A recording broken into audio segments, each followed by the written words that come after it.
bisnis nih, katanya sukses juga di pendidikan, gimana tuh? Masya Allah. Selamat ya. Sekarang lulus S2 ya? Ceritain Alhamdulillah. Boleh ceritain? Alhamdulillah sudah praktek sebagai psikolog klinis. Ya dijalankan aja, itu juga pasti berkat doa orang tua, doa saudara, doa semuanya yang mensupport aku juga. Ya bisa banyak bersyukur aja ya Mbak. Kadang kita hidup tuh nggak mungkin nggak ada masalah gitu, tapi gimana kita melihat apakah hal baik atau hal buruk yang mau kita lihat itu pilihan kita. Jadi aku lebih memilih fokus untuk melihat hal-hal baik yang terjadi dalam hidup aku. Walaupun mungkin ada masalah yang belum selesai, tapi aku mencoba fokus ke hal baik. Semoga hasilnya juga baik dan bisa membuat diri aku bisa lebih produktif, lebih bisa meningkatkan value aku sendiri. Mendingan sibuk itu aja deh, memperbaiki diri sekarang. Kenapa pengen psikolog? Itu ya salah satu dari alasan. Kenapa pengen psikolog? Karena emang dari dulu aku suka psikolog. Aku S1 udah psikolog dari aku umur 18 tahun kuliah S1. Cuma memang baru lanjut, jadi memang aku suka aja. Karena menurut aku, kan pekerjaan aku dunia seni nih, dan psikolog itu percaya nggak percaya juga seni. Karena nggak ada nilai pastinya dari jiwa manusia, semuanya harus didekati dengan perasaan juga dan ilmu. Jadi menurut aku tuh suatu tantangan yang aku mau jalanin aja. Sudah mencoba membuka kayak praktek? Udah dong, ada dong. Aku punya biro psikologi, namanya Bangkit Bareng Umi. Terinspirasi dari nama aku, kan aku dipanggil sama anak-anak Umi ya. Jadi Bangkit Bareng Umi untuk orang-orang yang punya masalah biar bisa segera bangkit gitu. Dan alhamdulillah sejauh ini juga kliennya sudah berjalan.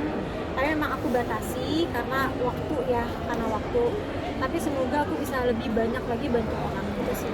Gimana nih Kak pengalaman pada saat dirimu menerima klien? Pasti nggak mudah ya untuk Nggak mudah mendengar banget sih cerita maksudnya, mereka. ya karena pasti ceritanya udah pasti nggak enak. Tapi seenak-enaknya cerita mereka, satu hal yang pasti aku selalu ingat adalah mereka memilih untuk mencari bantuan ke psikolog. Itu adalah yang paling aku pegang dan itu yang paling aku yakini.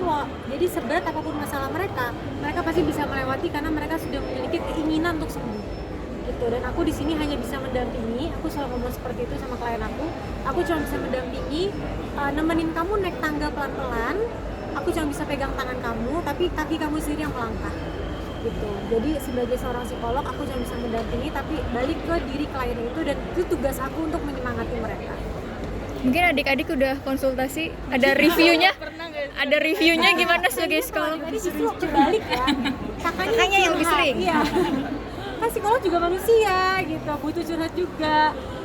Kalau kita memang sister alhamdulillah bonding banget, teman curhat, sahabat juga. Jadi ya terlepas dari psikolog atau enggak, memang tempat berbagi, safe place-nya lah, insya Allah. Tapi Biasanya apa sih yang dicurhatin kalau boleh tahu? Pasangan mungkin? Rahasia dong. Mungkin ya semua hal lah pastinya, sesama perempuan apalagi kan, dari masalah yang sensitif sampai masalah sepele kayak make up atau apapun itu, semuanya kita obrolin. Pernah ngerasa ke-distract nggak sih Kak ketika menangani klien gitu Kak pada saat konsultasi psikologi? Ke-distract enggak sih, karena yang paling penting kita juga sebagai psikolog harus memiliki self control yang baik.